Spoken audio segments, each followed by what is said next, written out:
Welcome, energy practitioners. Today we're going to go over the Ki Qigong Light Wand. Okay.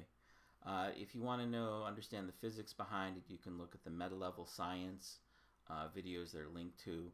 If you want to acquire one, you can look at the shop. There's a link to them. So we're going to be using these. These put out a pretty strong chi flow. It's a cleansing flow. To describe energy, traditional Chinese medicine always talks about the flow of energy.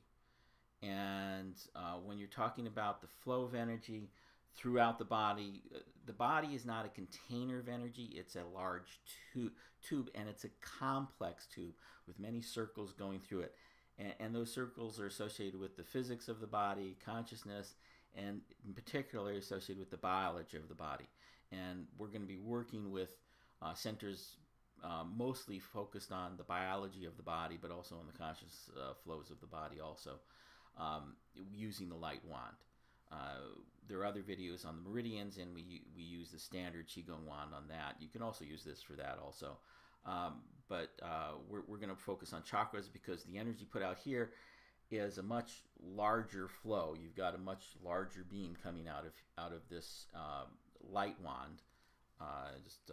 Turn it on there for a second. So there's a lot more energy coming out. So we're going to go ahead and just show you how to use this from a practice perspective. We're going to follow along with the chakras. General rule, using a right hand rule, so pointing at the body, and or whenever you're working with energy, this is more of a life enhancing. The other direction is more gravity focused.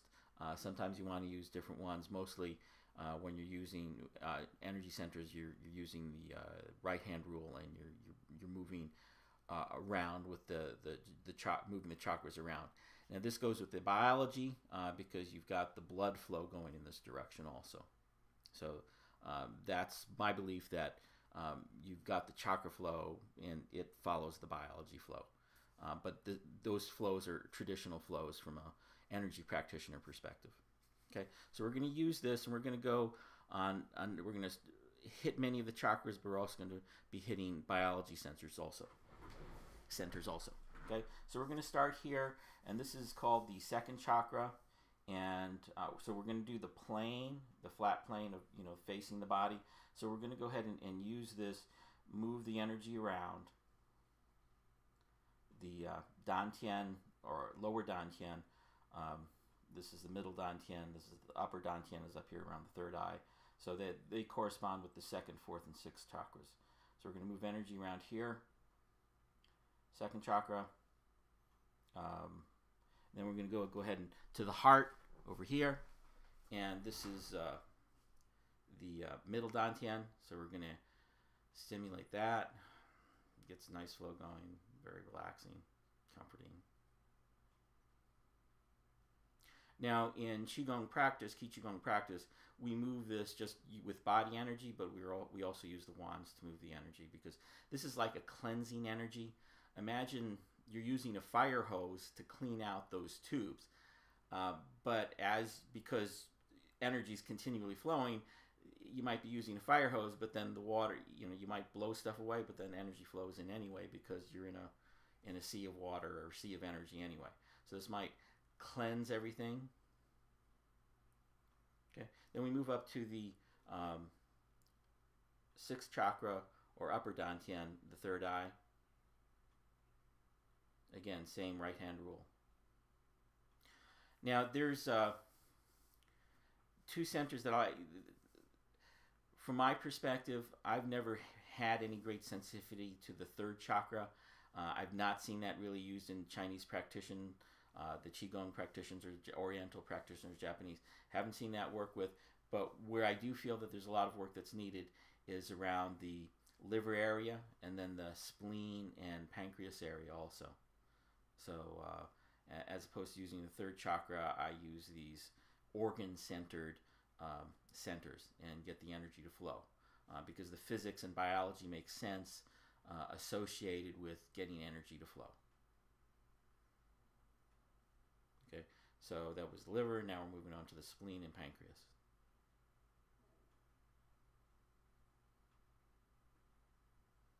You can do the throat also. And there's also center right here around the mouth and nasal passages. You can work on that. We're going to save the eyes and ears for next. But we're going to go ahead and now do the up and the down dimensions. So we're going to do the Baihui again. Right hand rule, thumb down, and we're going to go around.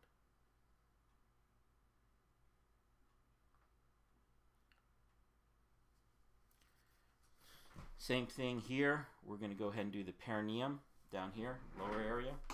Okay, so we're going to use that same flow of the body. Here, the right hand rule is going down from the ground, so we're going to go ahead and follow the same path around.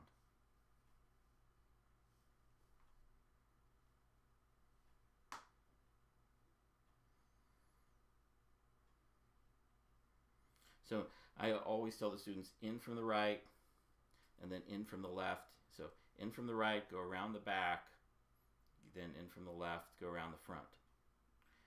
In the right, around the back, in the left, around the front. Okay. Because you can pull energy in from the side and in from both sides, front and back. Okay, so it's perineum. Then we'll just go ahead and move on to the, you can do the kidneys also. This is another dimension.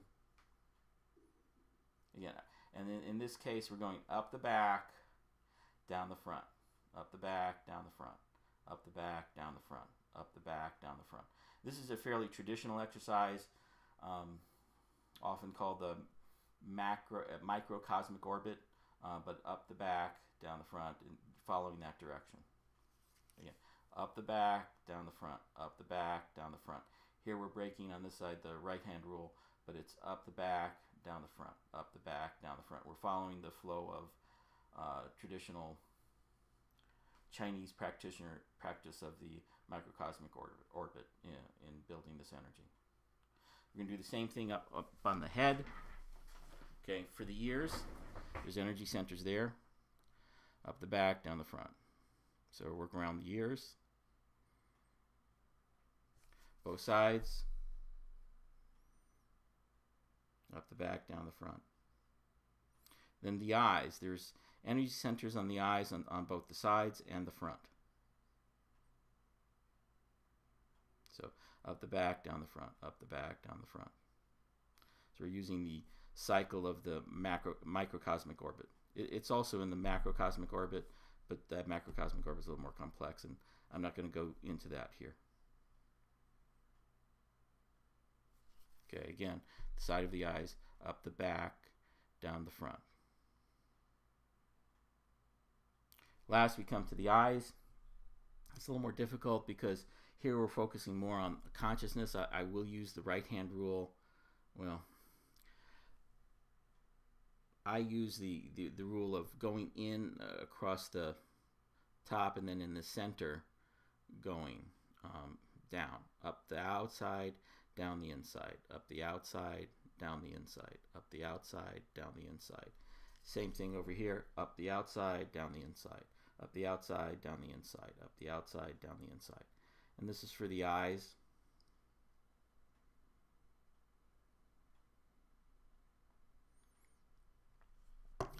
You might question, why am I doing that? Because that's how consciousness flows. You're flowing the energy in, from above, down, and then in. So it's up, down, from the mind, down, from the brain, down, and from the attention from outside, inside, focusing in.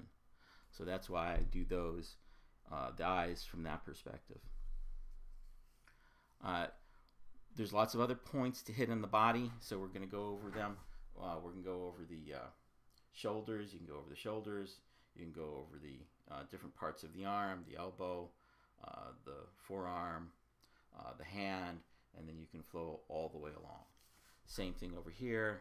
Do the, right hand rule, right hand rule, right hand rule, right hand rule, and then flow it all the way down. Same thing for the legs. You can do the thighs, hips. You might want to do the side, hips, thighs, knees, shin, and go ahead and show you the foot.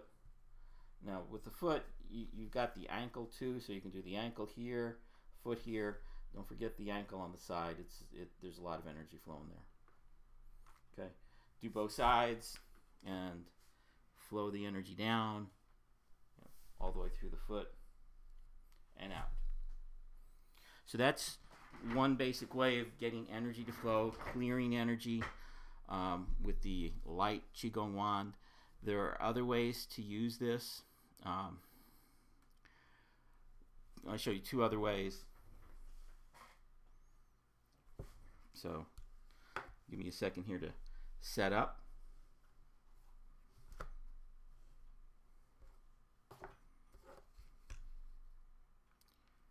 And I'll show you what's been set up here.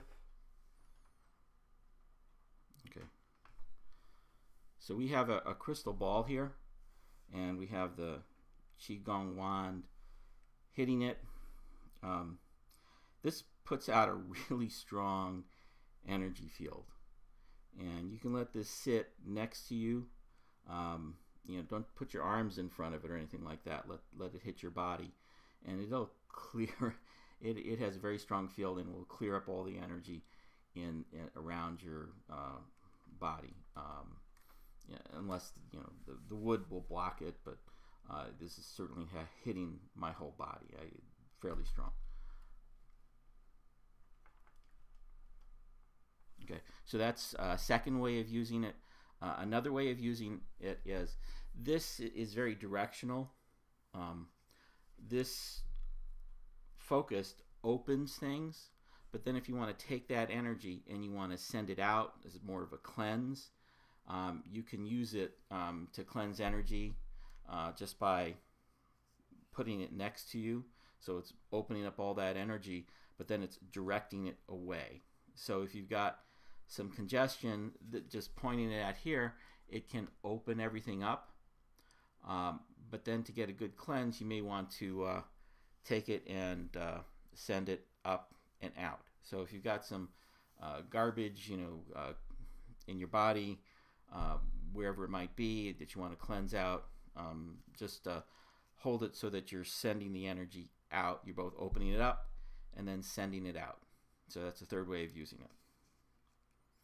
Yeah, I feel cleansed right now. So just want to say good luck, and read any of the disclaimers that I might put in the description. Typical. And these are traditional energy practices, although we've got a fairly strong device here in this light Qigong wand. It's a fairly strong, you can feel the effects fairly concretely. Bye.